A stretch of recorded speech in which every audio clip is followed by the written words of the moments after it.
এই একটা হিটাচির এসির আজকে সার্ভিসের কাজ এসেছিল, তাই এটা ডিসি ইনভার্টার। দেখো কীভাবে কী করছি। যারা নতুন আছো তারা একটু ভালোভাবে দেখবে, স্কিপ করে যাবে না, কেননা এই এসিগুলো সার্ভিস করতে গেলে সেরমভাবে সার্ভিসটা করো না, কারণ ইনভার্টার এসি কাজ একটু বুঝে করো। এর পার্টস অ্যাভেলেবেল না, দ্বিতীয়ত কোনো প্রবলেম হলে সলভ করা খুব টাফ। দেখো কীভাবে কী করছি। আগে এসিটা সবার ফার্স্টে যখন তোমরাও সার্ভিসে যাবে, এসি চালিয়ে দেখে নেবে ঠান্ডা ফান্ডা ঠিকঠাক আছে কি না। তো দেখো এই এসির প্যানেল খোলা হয়ে গেছে। দেখো কয়েলের অবস্থা দেখো কীরকম নোংরা। তা যেহেতু জেট পাম্প সার্ভিস হবে, আমরা এই সাইডটা ভালো করে একদম পলি ব্যাগ দিয়ে প্যাক করে নিয়েছি। এবার জেট পাম্প জ্যাকেটটা লাগিয়ে নিয়েছি, এবার জেট পাম্প সার্ভিস হবে। তোমরাও যখন করবে কয়েল সাইডটা ভালো করে দেবে, সার্কিটের সাইডে যাতে জল না আসে, আর খুব সেফটিভাবে সার্কিটটাকে একদম পলি ব্যাগ দিয়ে হোক বা যেভাবে হোক ট্যাপিং করে নিও, যাতে জল কোনোভাবে না যায়। দেখো কীভাবে কী করছি। কয়েলটা করার পর এবার ব্লোয়ারটা ধরবো।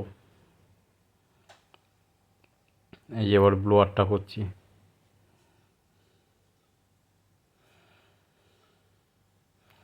তবে নন ইনভার্টার এসির কাজ, নন ইনভার্টার এসিতে যদি কখনো কোনো প্রবলেম হয় সঙ্গে সঙ্গে সলভ করা যায় সার্কিটটা বাদ দিয়ে, কিন্তু ইনভার্টার এসির এমন না, তুমি পারবে ডাইরেক্ট চালাতে, না পারবে কিছু।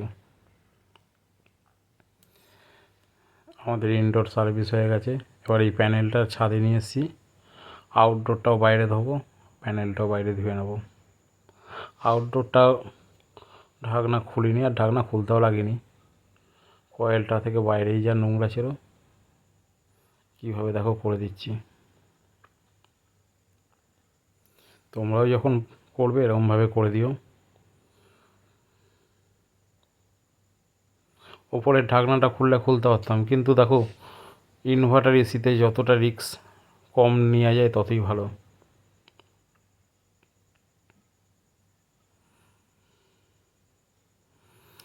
আউটডোর কয়েলও খুব নোংরা ছিল, যতটা পেরেছি খুব সুন্দরভাবে নিট অ্যান্ড ক্লিন করে সার্ভিস করার চেষ্টা করলাম।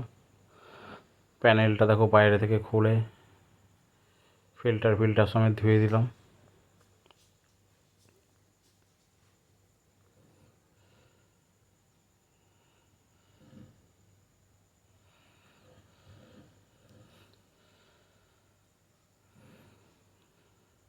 দেখো প্যানেলটা আবার শ্যাম্পু দিয়ে ভালো করে আরেকবার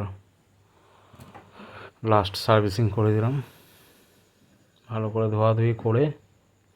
আর যখনই তোমরা এরকম সার্ভিস করবে, প্যানেলটাকে খুব সুন্দরভাবে লাস্টে জল দিয়ে ধোয়ার পর ড্রাইটা করিয়ে নিও, ভালো করে কাপড় দিয়ে মুছে। আমিও দেখো কাপড় দিয়ে ভালো করে মুছে রোদ্দুরে মিনিমাম 10 থেকে 15 মিনিট রেখে তারপরে আমি প্যানেলটা ফিট করব। তার কাজে তোমরাও এরকমভাবেই করো। আউটডোরটা থেকে যে এতটা নোংরা বেরাবে আমরা ভাবতে পারিনি, পুরো কালি বেরাচ্ছিলো প্রথম। দেখো এখনও দেখো কীরমভাবে, এখন তো তাও অনেকটা পরিষ্কার জল বেরাচ্ছে। আউটডোর হয়ে গেছে। এই যে প্যানেলটা রোদ্দুরে শুকিয়ে নেওয়ার পর এবার ফিট করার পালা। এই প্যানেল অলরেডি ফিট হয়ে গেছে, এবার মেশিন চালিয়ে দিয়েছি। মেশিন একদম ওকে চলছে, ঠান্ডা ফান্ডা হচ্ছে।